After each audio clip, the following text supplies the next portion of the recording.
Hola, quiero hablar acerca de un libro un capítulo de un libro que tuve que leer para la clase de evaluación financiera de proyectos. El libro es El hombre más rico y el capítulo, si no me equivoco, es el número 3, que se llama Siete maneras de llenar una bolsa vacía.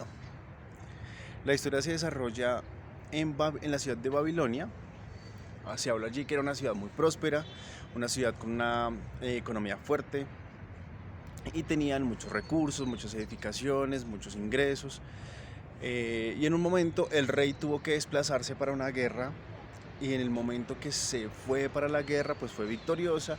Pasaron algunos años y cuando regresó nuevamente a la ciudad se encontró con que había un problema en la ciudad. Entonces el canciller le dijo que la ciudad no tenía casi recursos económicos, que la plata no la tenía, no estaba circulando y no tenían con qué comprar ciertos alimentos. Las personas que cultivaban no tenían a quién venderle, los mercaderes tampoco, porque no había suficiente dinero, no había circulación de dinero. Entonces él se preguntó pues, qué había sucedido, si era una ciudad tan próspera, si había muchas personas con dinero. Y el canciller le dijo que el dinero estaba en unas pocas personas, por no decir que en una. Entonces él le preguntó que quién era esa persona que tenía esa mayor cantidad de dinero. Entonces le dijo pues el nombre, que realmente no recuerdo, creo que tengo por aquí anotado, pero vamos a ver. El nombre de esta persona. Entonces le dijo que sería bueno llamarlo para saber cuál es la razón o cómo había adquirido ese dinero. Se llamaba Arcad. El tipo se llamaba Arcad, el rico de la ciudad. Entonces el canciller le preguntó que si no sería posible, a través de alguna norma, obligar a esta persona, a castigarla por la captación de dinero y obligarla a que repartiera o tomar una parte de sus bienes y repartirla entre los demás ciudadanos. Entonces él le indicó que no era lo considerable, porque no sería justo que una persona que trabajó para obtener ese dinero tuviera que repartirlo entre otras personas que no supieron administrar sus bienes. Entonces él dijo que mejor lo citara para saber cuál era la razón o de qué manera él había obtenido sus riquezas, si había algún truco o alguna forma para que los demás ciudadanos aumentaran el nivel de ingresos. Entonces lo llamaron y el otro día lo citaron y él definió que 7 personas, bueno, no recuerdo si fueron 7, pero una cierta cantidad de ciudadanos asistieran para que supieran cuál era como esa técnica o esos trucos, esos pasos que él tenía para conseguir dinero. Entonces, cuando llegaron al lugar, era realmente una persona mayor, una persona con bastante edad, pero se veía muy rozagante, muy vivo, muy avispado pues.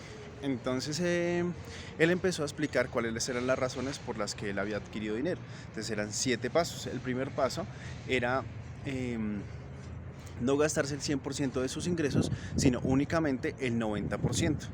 Entonces las personas, él decía que él destinaba solamente, si ganaba 100.000 pesos, bueno, 100 pesos hablemos porque eso fue hace muchos años, según lo que dice el texto.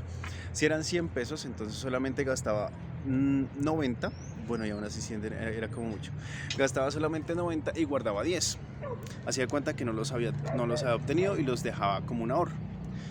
Entonces, en medio de eso, una de las personas le dijo que eso sería imposible, ya que sus ingresos ni siquiera alcanzaban a cubrir sus necesidades básicas, que peor sería si él dejaba 10 pesos, no le sería una necesidad menos que podría cubrir. Entonces él le indicaba que cuando él empezó era igual, pero tenía el propósito, y realmente ahí viene el siguiente paso, que es hacer una lista de gastos prioritarios. Entonces él decía que hacía una lista en la que realmente definía cuáles eran las necesidades básicas y los gastos básicos, para que no malgastara su dinero en cosas que realmente no necesitara, que eran cosas que ante el pueblo parecían una necesidad, pero realmente eran un lujo.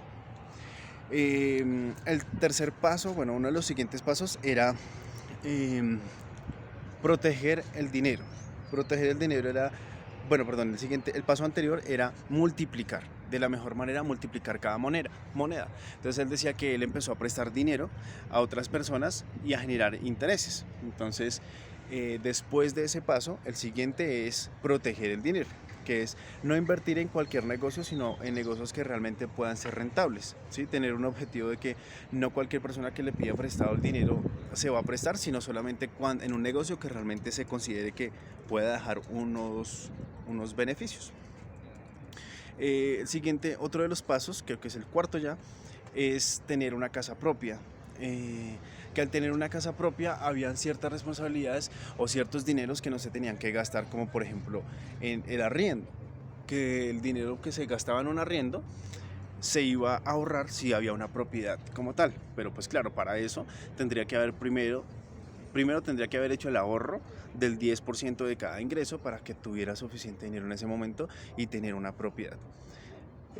Otro de los pasos es pensar en ingresos para el futuro, garantizar ingresos para el futuro. Entonces, invertir en algo que le garantizara que a futuro tendría como tal una estabilidad financiera o económica. Entonces, un negocio, no solamente prestar plata a los demás, sino tener un negocio y que ese negocio trabajara y generara ingresos a futuro.